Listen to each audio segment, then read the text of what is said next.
예, 여러분 안녕하세요. 자, 오늘은 여러분과 함께 작품에 대해서 좀 이야기를 좀 해보려고 합니다. 그 작품 이름은 조시고아라는 그런 작품입니다. 조시고아라는 작품은 일종의 중국판 햄릿이라고 불려지는 그런 작품이라고 할 수가 있어요. 그래서 아직까지 보지 않으신 분은 이 작품을 꼭 보시면 좋겠고요. 이 작품은 지금 현재 명동에 가면 명동 예술극장에서 절찬리에 공연 중입니다. 제목은 조시고아죠.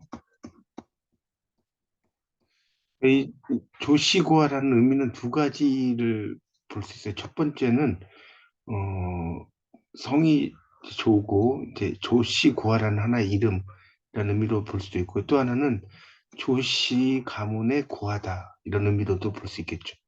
이제 올펀이라고 하죠. 영어로는 고아를 올펀이라고 하는데, 그래서 이 조시고아 이야기를 여러분과 함께 이야기를 좀 해보고 싶습니다.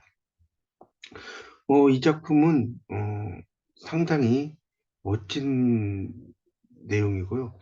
복수의 씨앗이라는 게 이제 부제로 들어가 있어요. 복수의 씨앗. 이 작품에서 이제 내용을 좀 보면 20년의 세월, 20년 세월이죠. 20년 세월 동안에 어렵게 얻은 자식이 있죠. 그리고 사랑하는 아내가 있고, 그렇죠. 이 모든 것을 한꺼번에 잃은 정영, 여기 정영이 이제 주인공으로 나옵니다. 이 정영이라는 사람이 있었고요. 그동안 은혜를 입었던 조씨 가문, 이 조씨 가문이 이제 멸족의 위기, 멸족의 위기에 다릅니다. 그래서 이 정영은 자신의 하나뿐인 아들, 정영도 이제 아들을 낳거든요. 그래서 이 아들을 희생시켜서 조씨 고아를 살려내는 거죠.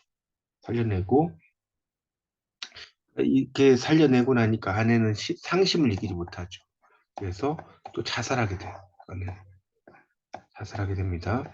그래서 이 정영은 조시과가 장성한 20년 세월 동안 그 일을 함구하면서 지내게 돼요. 함구하면서 지내게 됩니다. 그러다가 연극의 결론은 어떻게 되냐면 상당히 간결한 내용으로 나오고요. 또 절제된 내용이 나옵니다. 절제. 그래서 이제 감정과 리듬이 폭발시키죠. 여기 보면 음악이 상당히 그 상황에 맞게 잘 표현이 된 것 같습니다. 저도 이제 어제 같이 그 연극을 봤는데 상당히 시간이 어떻게 지나간지 모르겠더라고요. 2시간 반 동안 진행이 됐고요. 중간에 이제 15분 정도의 인터미션이 좀 있었어요. 그렇게 이제 됐는데 상당히 배우들이 연기를 상당히 잘하고 있고요. 또 장황한 내용이지만 속도감 있게 전개가 됩니다. 특히 이제 그 이 정령의 울부짖음이 특히 일부의 끝에서 나오거든요. 자기의 아들이 죽고 자기가 조시고를 키우는 그런 부분에서 울부짖음, 그러니까 일종의 클라이막스에 막 다다르죠.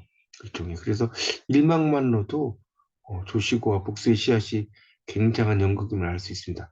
또 다시 이제 이 막으로 가면 20년간 친아버지처럼 믿고 따르던 도안구, 이 도안구가 결국은 이 조씨 가문을 몰살하게 시키는 거죠. 이 도안고가 자신이 어떤 왕위에 오르기 위해서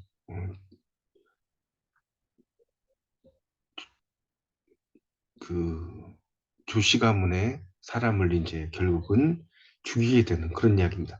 그래서 이 조시과는 쉽게 이해할 수도 믿을 수 없죠. 이 조시과가 이제 그런 이야기를 자기 아버지 정영에게 듣게 됩니다.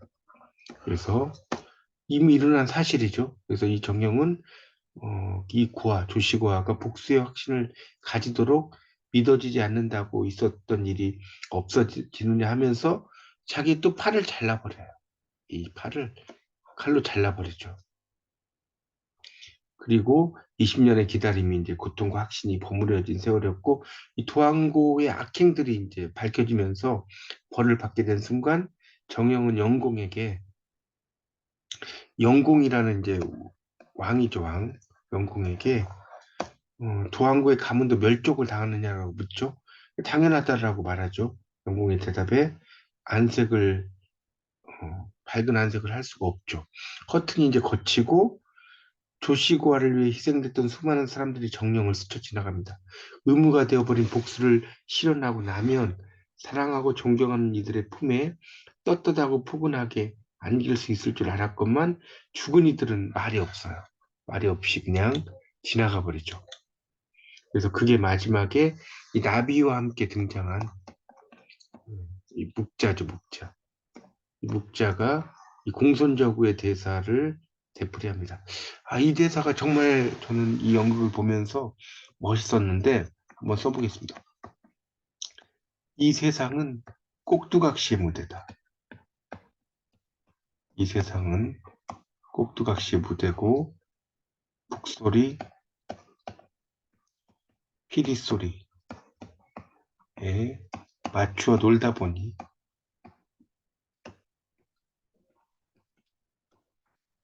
어느새 한바탕의 짧은 꿈 이렇게 이야기가 진행이 되죠. 어느새 한바탕의 짧은 꿈. 일장춘몽이죠. 인생이라는 게. 그래서 금방이구나. 인생은 부디 좋게만 사시다 가시기를. 이게 이제 공손저구의 대사인데 나중에 이 끝날 때 묵자라는 사람이 이제 나비를 이렇게 움직이면서 결국 나비라는 것은 호전몽과 관련이 있죠. 장자에 나오는 어, 장주가 꿈속에서 나비가 된 꿈을 꿨죠. 이 장주가 장자를 가리키는데 그래서 깨어보니까 내가 나비가 내가 됐는지 알지 못했다 이런 이야기죠. 그래서 길고 고된 순간들이었지만 지나고 보니까 정영의 삶도 어떻습니까? 한바탕의 꿈이 되어버리죠. 다시 산다고 해도 정영의 선택은 바뀌지 않았을지도 모르고요. 행복하든 지독히도 불행한 꿈이든 인생은 어떻습니까? 꿈결같이 지나가죠. 꿈결같이 지나갑니다. 이 삶의 모양새가 어떤 것이든 연극은 개개의 삶을 재단하지 않죠. 우리의 인생이 길지 않다는 거죠. 그래서 그 인생을 좋은 숨결로 채우다 가기를 바라는 마음이 많은 이들에게 전달이 되는 거죠. 그래서 이 연극은 상당히 의미가 어떻게 보면 햄릿이라는 작품이죠. 셰익스피어의 4대 비극의 햄릿과 또 상당히 유사하죠. 이 햄릿에서는 어떻습니까? 햄릿의 아버지를 숙부가 살해하죠. 아버지가 주무실 때 이 숙부가 귀에다가 독약을 넣어서 숙부를 살해하는 그런 이야기죠. 그 부친 살해죠. 의 이야기고 이거는 이제 어떤 친족에 관련된 이야기지만 이 조시구아에서는 친족은 아니고 친구죠, 친구. 조시구아는 친구가 결국은 이 조씨를 살해하고 조씨의 일가의 구족을 다 멸하는 그런 이야기입니다. 그래서 결국은 그 내용에 대해서 복수하는 내용이죠. 복수한 내용인데 이 햄릿에서는 이제 복수가 지연되죠. 복수를 지연시키는 이야기가 상당히 많이 되는데 이 조시구아에서는 복수를 지연시키진 않고 결국 20살이 돼서 장성하게 자라죠. 결국은 도안고에게 자라는데 도안고가 이제 결국은 의부죠, 의부로 자라고 이 조시구아는 결국은 정령이 아버지라고 생각하지만 자기 아버지는 결국은 부마로 가서 결국은 나중에 또 죽게 됩니다. 그래서 결국은 그걸 복수를 하는 건데 조시고아는 결국은 이 복수를 지연시키진 않죠. 이 20살이 되어서 자기를 키워준 정영에게 그 복수의 이야기를 듣고 나서 결국은 어, 도안고를 잡게 되고 도안고를 죽이지는 않습니다. 도안고를 죽이지는 않고 이 햄릿에서는 결국 비극이죠. 햄릿과 숙부가 결국은 검으로 승부를 하는데 독에 묻은 칼에 의해서 결국은 햄릿도 죽게 됩니다. 그런데 이 작품에서는 조시고아는 죽지 않죠. 조시고아는 죽지 않고 또 높은 벼슬을 받고 이 조시감을 일으키는 그런 이야기입니다. 그래서 그런 점에서 약간의 차이가 또 있는 부분입니다. 그래서 여러분이 이 작품을 아직까지 보지 않으신 분은 꼭 한번 보시기 바랍니다. 상당히 의미 있는 작품이라고 할 수가 있겠습니다. 자, 여러분 좋은 시간 되시기 바랍니다. 감사합니다.